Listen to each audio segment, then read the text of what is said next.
Idol, hindi ako basher ha. Fan ako. Pag ganyan yung comment, usually ano yan, hater yan. Or may sasabihin niya na ano, sana constructive criticism. Ilan ang t-shirt mo? Tsaka ilan ang shorts mo? Bakit ganyan?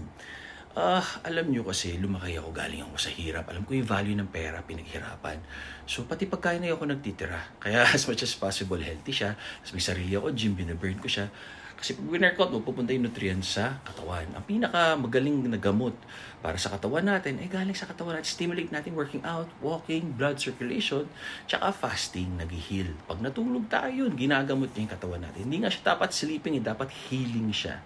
Tapos yung meditation, clear yung mind. Kasi lalo na ngayon sa social media, parang lahat tayo, wala ng patience, parang may ADHD, yung talagang kailangan mabilis o ganyan, nasistimulate lagi, endorphins. So yun, kailangan mo rin i-cleanse, diba? Spiritual cleanse, mental, physical, emotional. So yun, marami akong sira-sira t-shirt. So, pag hindi sinabi ng misis ko at ng mga importanteng tao sa kanya na kailangan magsuot ako ng magandang t-shirt o shorts, lalo na sa pamamahay ko, di naman kailangan, diba? Or ganun lang talaga kami, simpleng tao kami. May kaya man o wala, ganun pa kayo katungo namin, mabait sa kapwa. Kasi gusto namin, ganun din ang turing sa amin.